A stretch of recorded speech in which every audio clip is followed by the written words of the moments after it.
자, 눈썹 거상술과 상안검 수술의 차이를 아셔야 되는데 아래쪽에서 하느냐 위쪽에서 하느냐 차이가 있는 거예요.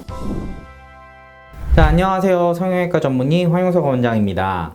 오늘은 중년 눈성형 마지막 시간 눈썹 거상술에 대해서 말씀드리려고 해요. 최근에 이제 눈성형 중에서 눈썹을 움직이는 형태로 수술하는 거에 대해서 굉장히 좀 관심들이 많이 깊어졌는데 세 가지를 생각해 볼 수 있어요. 첫 번째는 내시경으로 눈썹을 올리면서 이마에 주름을 펴주는 내시경 이마 눈썹 거상술이 하나가 있고요. 두 번째는 이 처진 피부를 눈썹 위쪽에서 잘라내는 눈썹 위 피부 절제술이 있고, 그 다음에 마지막으로 오늘 말씀드릴 주제 눈썹 아래쪽에서 피부를 절제해서 주름살을 펴주는 눈썹 파 거상술이 있습니다. 여기서 이 눈썹 위에서 피부를 절제해서 주름살을 펴주는 수술인 눈썹 위 거상술은 결과적으로는 이마의 피부를 일부 제거하고 눈썹을 당겨 올리는 형태로 수술을 해야 되는 건데, 이마 쪽 피부는 눈꺼풀 쪽 피부하고는 성상이 조금 다른 부분이 있어요. 그렇기 때문에 수술했을 때 상처의 이 흉터가 조금 더 크게 생기는 편이고 오래 가는 걸로 알려져 있습니다. 따라서 이제 성형외과 전문의 선생님들 같은 경우에는 가급적이면 눈썹 위 거상술은 시행하지 않는 편이고요. 개인적으로는 눈썹이 만약에 처져서 이거를 위쪽에서 당겨야 된다고 하면 좀 더 난이도가 있고 수술 자체는 어렵다고 해도 흉터도 거의 눈에 보이지 않고 수술 효과 자체도 훨씬 더 안정적으로 나올 수 있는 내시경 이마 눈썹 거상술을 추천드리고요. 만약에 눈꺼풀이 처져서 생기는 문제라 그러면은 이거는 눈썹파 거상술이라든지 아니면 아래쪽에서 할 수 있는 수술, 상안검 수술 이런 형태로 해결하는 것이 훨씬 더 바람직하다고 생각합니다.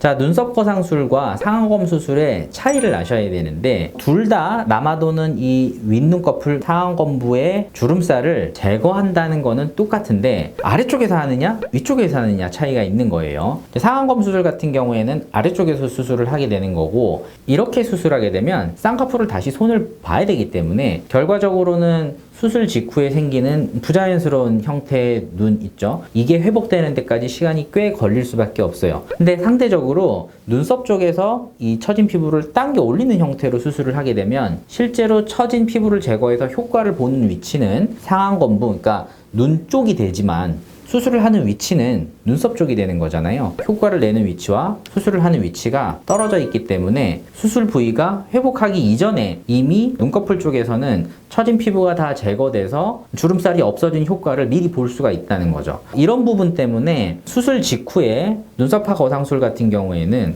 거의 부자연스러움이 없고 실밥 부분 직후부터 일상생활을 하는데 거의 문제가 없을 정도로 회복 속도가 빠르고 부작용도 굉장히 적은 걸로 알려져 있습니다. 하지만 눈썹파 거상술의 경우에는 눈썹 바로 하단부에 흉터가 남을 수가 있어요. 상안검 수술 같은 경우에는 쌍꺼풀 쪽으로 교묘하게 이 흉터를 숨길 수가 있기 때문에 눈을 떴을 때 이 흉터가 전혀 보이지 않는데, 상대적으로 눈썹파 거상술 같은 경우에는 눈을 떴을 때에도 눈썹 쪽에 이 흉터 라인이 남을 수가 있어요. 하지만 눈썹에 바싹 붙여서 이 흉터가 남게 되면은 눈썹 라인하고 구별이 거의 가지 않기 때문에 흉터가 굉장히 교묘하게 가려져서 눈에 띄지가 않게 되고요. 두 번째는 이 흉터를 반영구 화장이라든지 아니면 문신 같은 걸로 교묘하게 가릴 수가 있기 때문에 흉터가 큰 문제가 되는 경우는 거의 없다고 보시면 되고요. 개인적으로 저는 세 번째가 제일 중요하다고 생각하는데, 성형외과 전문의 선생님이 수술을 할 때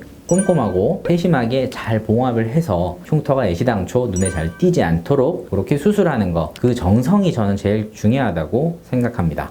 눈썹 상 거상술인데 눈썹 위 거상술이라고 해요. 자, 오늘은 중년 눈성형 중에 마지막 시간으로 눈썹파 거상술에 대해서 설명드렸습니다. 다음번에 좀 더 재밌고 유익한 주제로 다시 찾아오겠습니다. 좋아요와 구독 잊지 마시고 다음 시간에 다시 뵐게요.